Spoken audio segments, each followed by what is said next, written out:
Good morning, students. Welcome to the another session of Information and Technology. In today's session, we will talk about sorting, that how to use sorting in a table or store data in a table.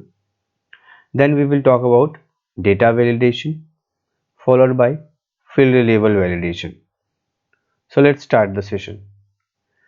This sorting term is something familiar to all of us from a very junior classes, like from class 6 and 7 only we used to hear this term sorting and filter. Now, this sorting is basically refers to a method in which data gets sorted, data gets stored in an order.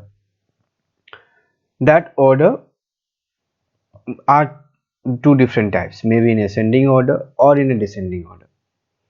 So, sorting basically refers to arrangement of a data in a particular order, and that particular order are only two, that is ascending order or descending order. Now, when you store the data in a table, many a time it is kind of obvious that we need to sort the data, like when we collect the response from the student of a given test in a Google form. The test response are not being recorded by the student in particular order. The students give their test in a different time slot, but the marks has to be recorded in a roll number wise for the records. So we go for the sorting based on the column of roll number. Different time, all four sections students gets recorded in that Excel sheet of a Google form. But suppose maybe we would like to have the records of class 10A at time, then we go for filter option. Filter is basically to retrieve the customized data. In filter, it is not necessary that we will have all data. In filter, we get selected data. But in the case of sorting, we get all data, but the data are sorted in order. Now, how to do this in OpenOffice base? We have to see it. Like we have here four table, we can open any one of the table. Let me open employee details. Now you can see here there are 5 records and each record having different value. Now I have to select this table, sorry, open this table, and I have to select one of the field or one of the column based on which data will be sorted. Like if I have to sort this data in table based on the employee address column, I have selected employee address. Now here you can see there are two options, sort ascending, sort descending. The moment I will click in sort ascending, it will get sorted based on A to Z in ascending order. If I will click in Z to A, it will get sorted in descending order. Suppose I want to sort this data based on date of joining, date of hiring, किस date पे अलग अलग date पे लोग join किए हैं. तो मेरे पास मैंने इस कॉलम को सिलेक्ट कर लिया. Now I have to select either of the option, sort ascending, sort descending. देखिए असेंडिंग में क्या होगा, वो नीचे से लेकर मतलब जो लेटेस्ट डेट है वहां तक जाएगी, ठीक है. और डिसेंडिंग करेंगे तो लेटेस्ट से लेकर पुराने डेट तक जाएंगे वो. ठीक उसी तरीके से हम लोग एम्प्लॉय आईडी वाले कॉलम में भी सॉर्ट कर सकते हैं, असेंडिंग या फिर descending. In case you want to go for a customized sorting, you want to go for multiple criteria sorting, तब आपको करना क्या है, ठीक है, आप सॉर्ट में क्लिक करेंगे. मैंने टेबल को सेलेक्ट करने के लिए कॉर्नर पर क्लिक किया, सॉर्ट में क्लिक करेंगे. जैसे आप सॉर्ट में क्लिक करेंगे आपके पास एक डायलॉग बॉक्स ओपन होगा. In that dialog box you have to select that कि आपको किस कॉलम पे बेसिस पे सॉर्ट करना है. जैसे कि एम्प्लॉय एड्रेस आपको पहले चाहिए डिसेंडिंग ऑर्डर में, तो डिसेंडिंग, असेंडिंग तो असेंडिंग. एंड देन आपको एम्प्लॉय का डेट ऑफ हायरिंग चाहिए, ये भी चाहिए आपको असेंडिंग ऑर्डर में. अब ये दो, मैंने क्या किया, दो पर्टिकुलर फील्ड पे सॉर्टिंग लगाया है. जब हम लोग पहले वाले तरीके से कर रहे थे तो we can sort the data based on only one column, ठीक है. But if you want to sort the data with multiple column at the same time, in that case we have to go for only sort option. ठीक है, sort option click करने के लिए क्या करते हैं, ये जो आपको एरो दिख रहा है, जो आइकन दिख रहा है, इस आइकन पे क्लिक करते हैं. एम्प्लॉय आईडी मैंने सेलेक्ट किया है एक असेंडिंग में, फिर मैंने सेलेक्ट कर लिया डेट ऑफ हायर, इसको भी असेंडिंग में, जैसे ओके में क्लिक करते हैं, लेट्स सी, देखिए एम्प्लॉय आईडी भी सॉर्टेड है, आपका डेट ऑफ ज्वाइनिंग यानी डेट ऑफ हायर भी सॉर्टेड है। किस ऑर्डर में? असेंडिंग ऑर्डर में, अगर आप ध्यान से नोटिस कर रहे हैं तो। अगर मैं इसको फिर से देखता हूँ, ठीक है, अभी फिलहाल हम क्या करते हैं, आप देख रहे हैं एम्प्लॉय एड्रेस, ये अभी पर्टिकुलर ऑर्डर इसका कुछ भी नहीं है।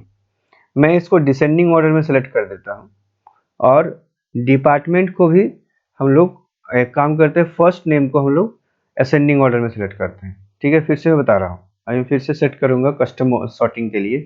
फर्स्ट नेम को मैं असेंडिंग ऑर्डर में करता हूँ और एम्प्लॉय एड्रेस को डिसेंडिंग ऑर्डर में करता हूँ।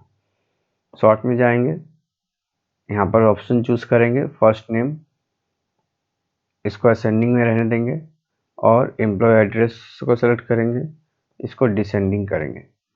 मैंने बस क्लिक किया है, आप टेबल के डेटा पे नोटिस करो, जैसे ओके पे क्लिक करेंगे, देखिए,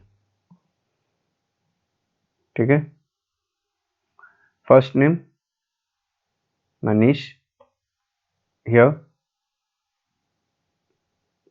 अकॉर्डिंग टू द टेबल ये मनीष दिल्ली का हो गया, लेकिन वो प्रायोरिटी किसको देगा? फर्स्ट नेम को सॉर्टिंग कर रहा है, प्रकाश बोकारो से।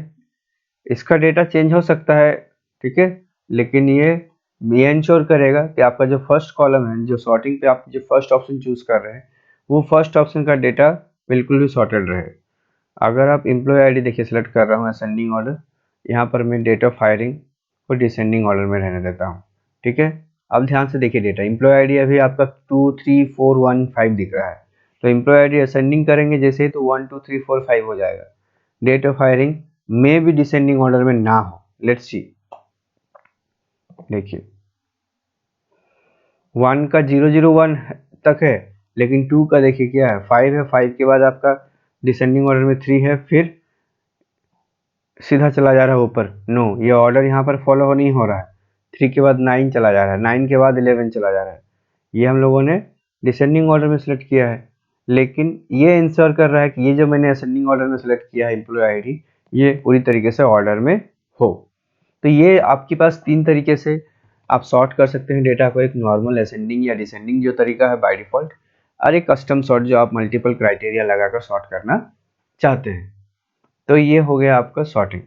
Sorting refers to the arrangement of data in a particular order.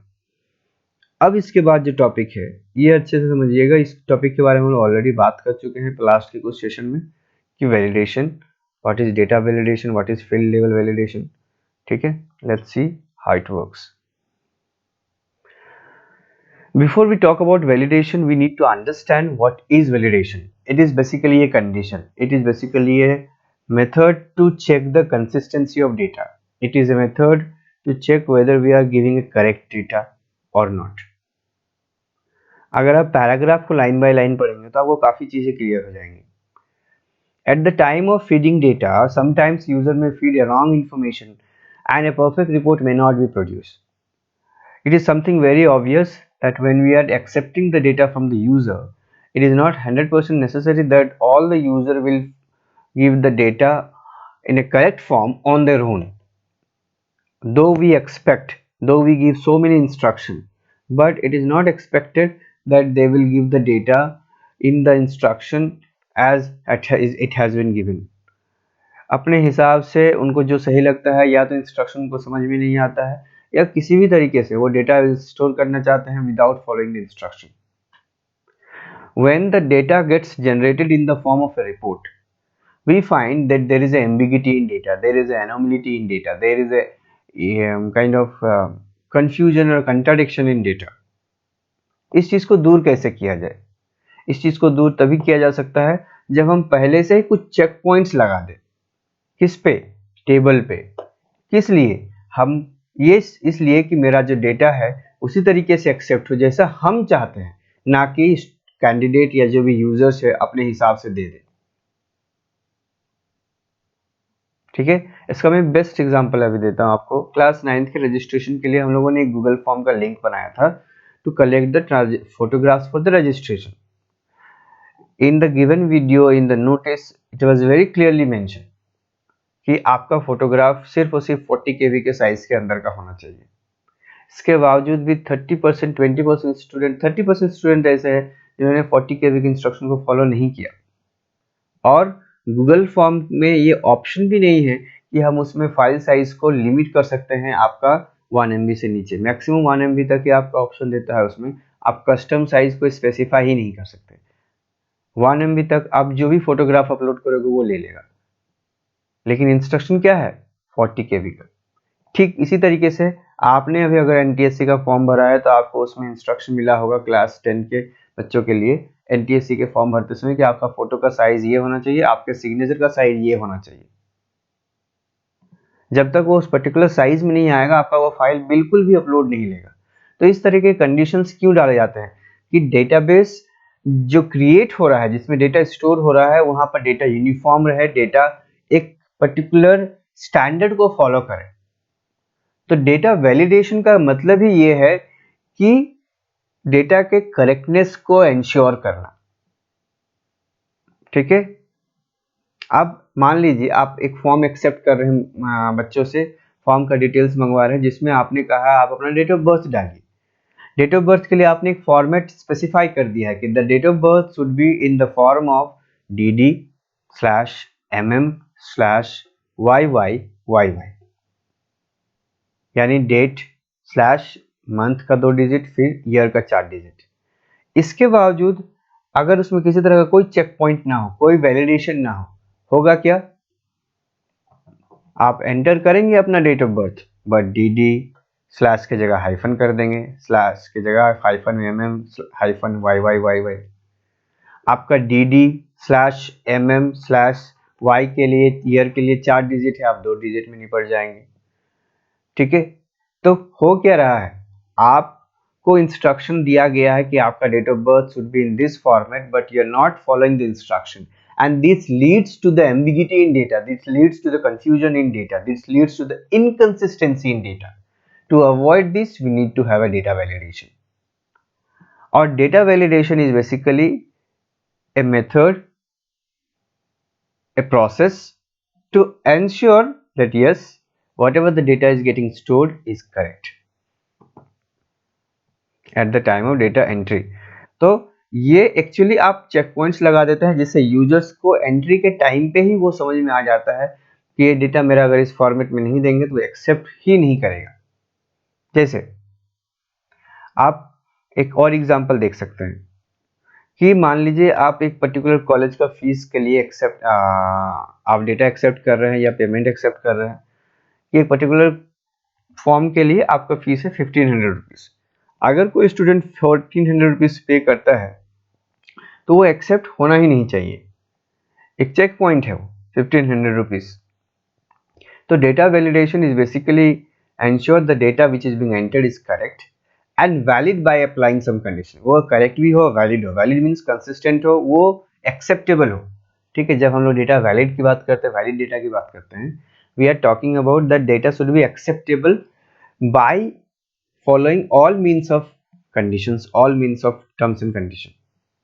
ठीक है, इन अदर वर्ड्स और एक तरीके से एक्सप्लेन किया गया है, it can be said that validation involves checking of data against some user defined condition and it allows to entry of data only, it allows to entry of only that data which satisfied the defined condition। ठीक है, data validation ensure ये करता है कि जो data है वो user defined condition को फुलफिल करते हुए एंटर हो, और तभी एंटर हो जब वो कंडीशन सिर्फ तभी एंटर हो जब वो कंडीशन को सेटिस्फाई करे। So in database package there are certain validation, ठीक है, there are some data validation options which we use। अब एक term है field level validation। Please do not get confused between these two terms, these may look similar but the terms are very different। This validation term is very similar to in both the context, but when we talk about data validation we are talking about a general theory, we are talking about a general concept कि what is data validation। Data validation it a method, a process which involves checking of data against some user defined condition, which involves checking of data based on given condition and it ensure the entry of data only if the data satisfied the given condition. ठीक है, it ensure the uniformity of data. तो ये हो गया data validation. लेकिन जब हम लोग डेटाबेस की बात करते हैं, एक टेबल में डेटा वैलिडेशन हम लोग हर कॉलम में नहीं लगाते हैं, हम किसी पर्टिकुलर कॉलम में डेटा वैलिडेशन को स्पेसिफाई करते हैं ताकि मेरा जो डेटा है यूनिफॉर्म रहे. So that term is called field level validation. Field level validation basically ensure that data entered in a particular field, in a particular column is correct and valid. ठीक है, आप एक टेबल बना रहे हैं, जैसे अभी आपके सामने यहाँ पर मैंने एम्प्लॉय डिटेल्स के नाम के टेबल को ओपन किया था. इस टेबल में देखेंगे तो अगर आप देखेंगे इसमें आपका कुल मिलाकर 6 कॉलम है या 5-7 कॉलम है. Employ address, date of hire, department, employ ID, first name, photograph and mobile number. Date of hire ये जो भी है इस कॉलम में आपका डेट वैल्यू स्टोर हो रहा है. मैं चाहता हूं कि डेट ऑफ हायर का सारा वैल्यू का फॉर्मेट डी, mm, yy के फॉर्मेट में रहे. इसके अलावा किसी भी तरह का कोई फॉर्मेट एक्सेप्टेबल हो ही ना. yy भी 2 डिजिट में होना चाहिए, 4 में नहीं होना चाहिए. हाइफन भी होना नहीं चाहिए, सिर्फ स्लैश होना चाहिए. ठीक है, तो हम क्या करेंगे, इस पर्टिकुलर कॉलम में वैलिडेशन का रूल लगाएंगे. तो इस टर्म को, इस थ्योरी को, इस सिचुएशन को हम लोग कहते हैं field level validation. Field level validation basically refers to a method ensure that the data being stored in a particular field, in a particular column is valid and correct. हम और एक फील्ड लेवल वैलिडेशन लगा सकते हैं चाहे तो, जैसे कि मोबाइल नंबर, ये एक अलग फील्ड हो गया. इसमें हम चाहे तो लेंथ इसका स्पेसिफाई कर सकते हैं कि मोबाइल नंबर 10 डिजिट से ज़्यादा होना नहीं चाहिए, 10 डिजिट से कम नहीं होना चाहिए. तो हम एक फिर से कंडीशन लगा रहे हैं इसमें एक पर्टिकुलर कॉलम में, और उस कॉलम को कहते हैं क्या है, field. We all know that in a database a column is known as field. So that field has certain guideline, certain restriction, certain checkpoints, and that checkpoints has been given to ensure that the data which is getting stored in that particular field is correct and valid. So field level validation ensure the correctness of data in a particular field. Data validation is general theory which is talking about the overall situation कि what is validation. So this is what we have in field level validation. अब field level validation के बाद आती है कि हम लोग क्या क्या field level validation लगा सकते हैं. हम लोग बात कर रहे हैं कि फील्ड लेवल वैलिडेशन एक ऐसा टर्म है जो एक पर्टिकुलर फील्ड को कंट्रोल करता है.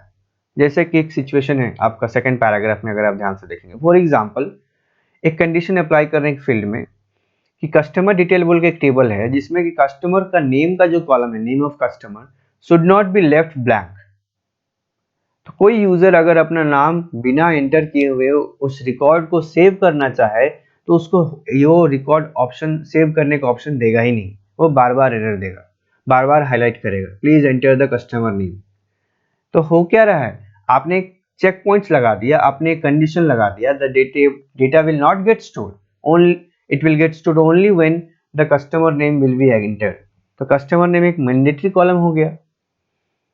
तो इस तरीके से 3 फील्ड लेवल वैलिडेशन है जिनका हम लोग यूज कर सकते हैं ओपन ऑफिस के बेस में. हमने आपके लास्ट क्लासेस में मैंने आपको 4 तरह के फील्ड प्रॉपर्टीज के बारे में बात किया था.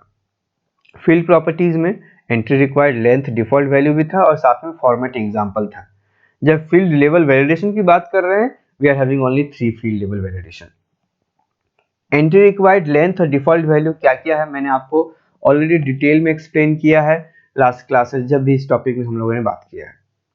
लेकिन फिर से मैं एक पार्शियल डिस्कशन आपको कर देता हूं आगे बढ़ने से पहले कि entry required is basically a field level validation which makes a field mandatory, which makes a field compulsory for to enter the data. मतलब उस फील्ड को आप स्किप नहीं कर सकते, उस फील्ड को डेटा, उस फील्ड में आपको डेटा स्टोर करना ही पड़ेगा. देखिए सेकंड लाइन पढ़िए. If the user leave the field blank and try to save the record, an error message will be displayed and the record will not be saved. अगर आप बिना column के data को enter किए जिस field में आप एंट्री रिक्वायर्ड लगा देते हैं, ठीक है, तो आपका क्या होगा, वो रिकॉर्ड सेव ही नहीं होगा. तो एंट्री रिक्वायर्ड लगाते कैसे हैं, शायद ये भी बताया है, फिर भी देख लेते हैं. ठीक है, जैसे कि मान लीजिए एम्प्लॉय डिटेल बोल के एक टेबल है, इसको मैं पहले क्लोज करता हूँ। ये जैसे आपके पास टेबल है एम्प्लॉय डिटेल, इसको जाते हैं राइट क्लिक एडिट में क्लिक करते हैं। अब मान लीजिए मुझे डिपार्टमेंट ऑप्शन है, फर्स्ट नेम ऑप्शन है, इसको मुझे मैंडेटरी करना है। ठीक है, राइट इसके प्रॉपर्टी में जाएंगे, जैसे इसको क्लिक करेंगे देखिए नीचे इसका फील्ड प्रॉपर्टी आपको दिख रहा है स्क्रीन के बॉटम पे। इसमें आपको कितने चार्ज दिख रहे हैं? 4 फील्ड प्रॉपर्टी। ठीक है, जो हम लोगों ने एक्सप्लेन किया है ऑलरेडी शुरू के क्लासेस में। एंट्री रिक्वायर्ड अभी इसका क्या है? नो है। ठीक है, एम्प्लॉय आईडी का क्या है देख लेते हैं, इसका भी नो है। फर्स्ट नेम को मैं यहाँ पर नो की जगह पर क्या कर दूंगा? यस कर दूंगा। मैं मोबाइल नंबर को भी एक्सेप्ट, अभी पहले चलिए फर्स्ट नेम के बारे में देखते हैं। इसको सेव करते हैं।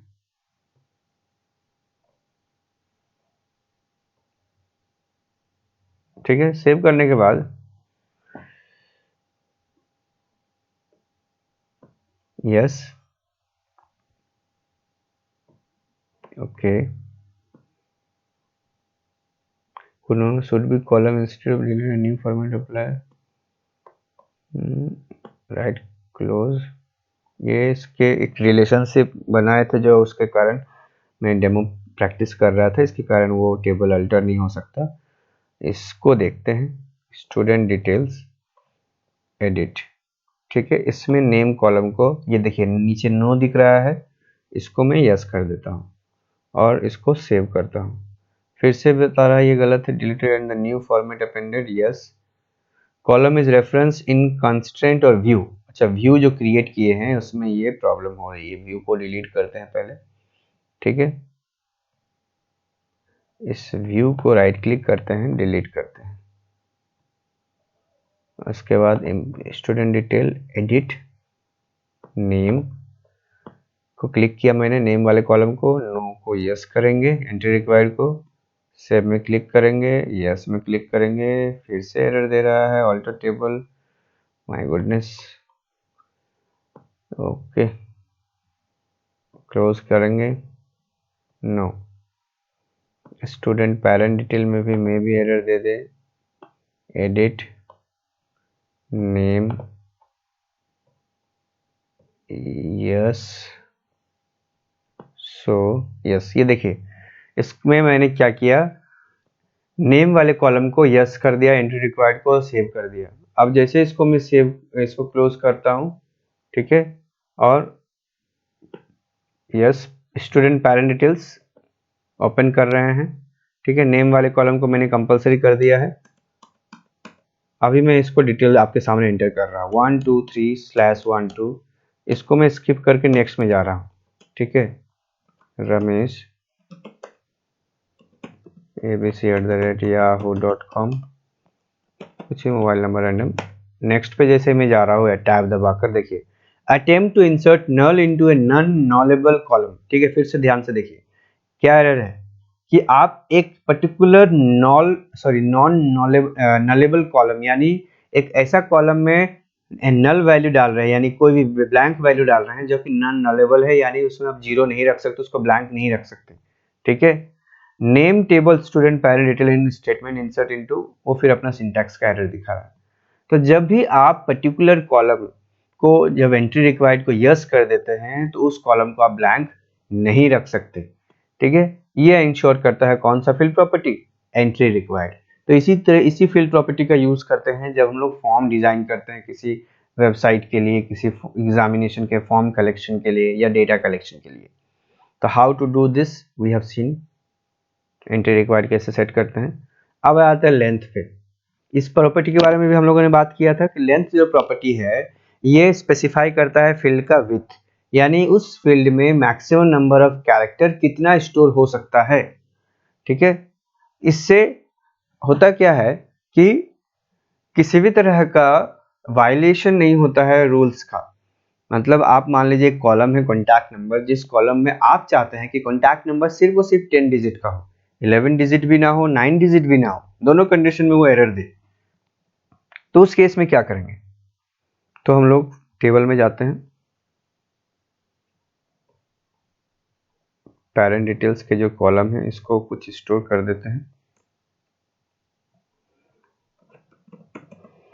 अब ये सेव ले लेगा। ठीक है, वो एंट्री रिक्वायर्ड को नो यस किया हुआ इसलिए। अब इसमें राइट क्लिक करते हैं, फिर से एडिट में जाते हैं। अब देखिए इसमें फादर आधार नंबर जैसे है, ठीक है, आधार नंबर में टेक्स्ट है, टेक्स्ट ही रहने देते हैं। इसको मैं कर देता हूँ 12,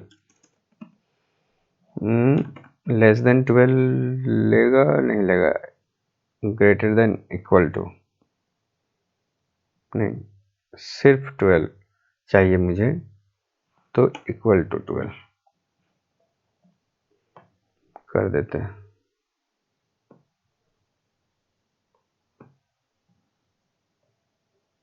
चलिए इसको सेव कर देते हैं। आधार नंबर को मैंने 12 कैरेक्टर्स के लिए कर दिया है, इसको ओपन करते हैं। अब मैं नया रिकॉर्ड स्टोर कर रहा हूँ 156/13 विकास मनीष @gmail.com मैं एंटर करता हूँ, ठीक है। 1 2 3 4 5 6 7 8 9 कैरेक्टर हो गया, 0 कैरेक्टर हो गया। मैं अभी 10 कैरेक्टर में से दे के सेव करना चाहता हूँ।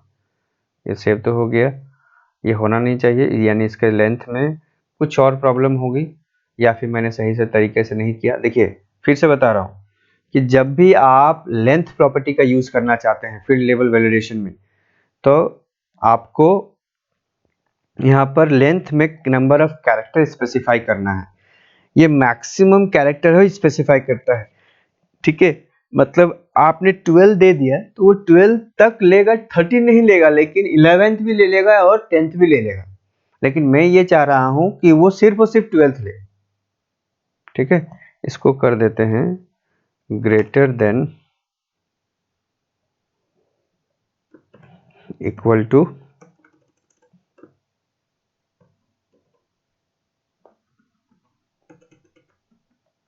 Greater than equal to, greater than 11, greater than 11 and 11 से बड़ा होना चाहिए, तो 13 डिजिट भी ले लेगा। इसको सेव करने का ऑप्शन देता है।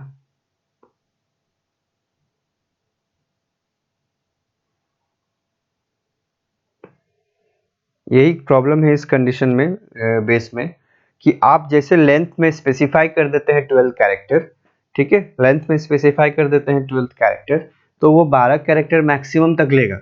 लेकिन अगर हम मान लीजिए आधार में गलती से 9 कैरेक्टर डाल रहे हैं या 10th कैरेक्टर डाल रहे हैं, तो उसको भी वो एक्सेप्ट कर रहा है। तो इसके बाद अगर कोई ऑप्शन है जिसमें हम लोग पर्टिकुलर एग्जैक्ट ये डाल सकते हैं कि नहीं 11 से ज़्यादा, यानी 11 भी ना ले और 13 भी ना ले, सिर्फ वो सिर्फ 12 कैरेक्टर ही ले, उसमें कुछ ऑप्शन अगर होता है बेस में तो आपको मैं बताऊंगा। बट फिलहाल आपको बस ये जानना जरूरी है कि लेंथ का स्पेसिफाई कैसे करते हैं, by going to the field property. उस फील्ड को क्लिक करते हैं, नीचे आपको लेंथ दिखेगा, वहां पर आप नंबर ऑफ कैरेक्टर स्पेसिफाई कर देते हैं, ठीक है। इस तरीके से हम लोग फील्ड लेवल वैलिडेशन को स्पेसिफाई करते हैं।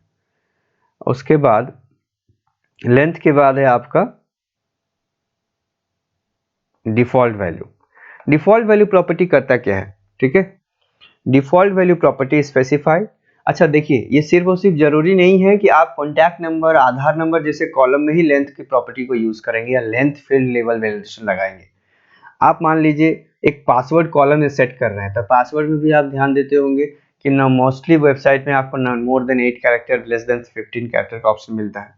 आप नेम भी स्टोर कर रहे हैं तो भी आपको लेंथ स्पेसिफाई करना जरूरी है, otherwise the users will store any random value for a long number of character. तो एक यूनिफॉर्मिटी मेंटेन हो, डेटाबेस का साइज भी बहुत ज़्यादा ना हो जाए। इस कारण से जब भी आप डेटाबेस क्रिएट कर रहे हैं तो इस तरह के फील्ड लेवल वैलिडेशन का यूज होना जरूरी है। ये डेटा का यूनिफॉर्मिटी को मेंटेन करता है, डेटा के कंसिस्टेंसी को मेंटेन करता है, करेक्टनेस को मेंटेन करता है without in violating any kind of defined rule. Default value क्या है?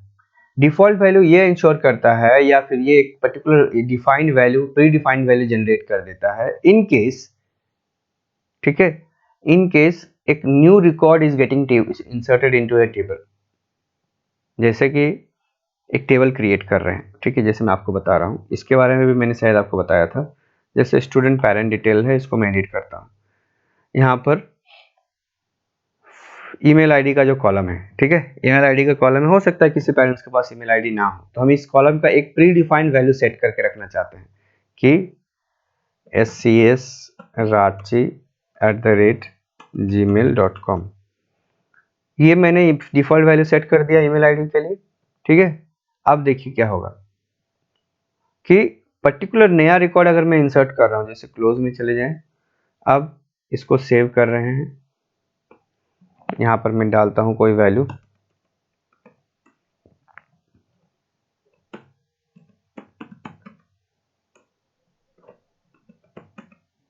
देखिए जैसे नया रिकॉर्ड मैंने इंसर्ट कर रहा हूँ, देखिए scsrachi.com आ रहा है ईमेल आईडी में।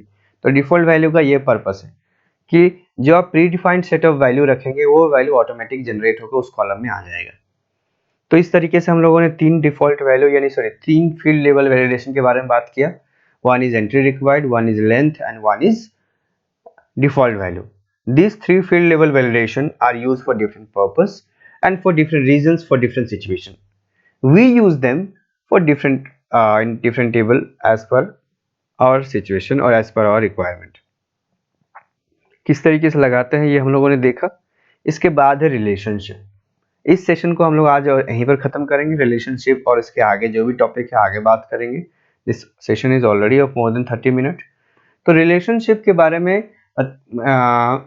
एक पार्शियल डिस्कशन हम लोग ऑलरेडी कर चुके हैं, या फिर इसके टाइप के बारे में एक डिटेल डिस्कशन भी कर चुके हैं कि relationship is basically having a link between having a connection between table A and table B, ठीक है।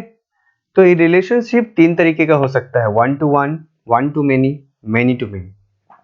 तीनों का एग्जाम्पल क्या क्या होगा इसके बारे में ऑलरेडी हम लोग लास्ट यानी शुरू के जो टॉपिक्स थे उसमें हम लोग डिस्कस कर चुके हैं कि हम लोग वन टू वन रिलेशनशिप में किसको कंसिडर करेंगे या किस एग्जाम्पल को कंसिडर कर सकते हैं। वन टू मेनी में किसको कंसिडर कर सकते हैं। वन टू वन जब एक टेबल ए का रिकॉर्ड टेबल बी के हर एक रिकॉर्ड से इंडिविजुअल रिकॉर्ड से बिलोंग करता हो, एक रिकॉर्ड एक ही रिकॉर्ड से बिलोंग करता हो और किसी से नहीं। जब टेबल ए का एक रिकॉर्ड टेबल बी के मल्टीपल रिकॉर्ड को बिलोंग करता है, ठीक है। जैसे मान लीजिए एक ऑर्डर आईडी है, वो कस्टमर आईडी है टेबल ए में और टेबल बी में एक ऑर्डर आईडी बोल के कॉलम है। तो कस्टमर आईडी एक particular customer table order ID के टेबल मल्टीपल रिकॉर्ड से कनेक्टेड हो सकता है, ठीक है।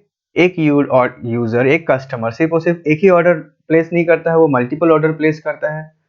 तो वो जो डिटेल है एक कस्टमर मल्टीपल ऑर्डर आईडी से कनेक्टेड है, this is one to many. Many to many में क्या हो जाता है कि बहुत सारे ऐसे ऑर्डर रहते हैं, जैसे ऑर्डर आईडी का एक कॉलम है और एक कस्टमर आईडी का कॉलम है।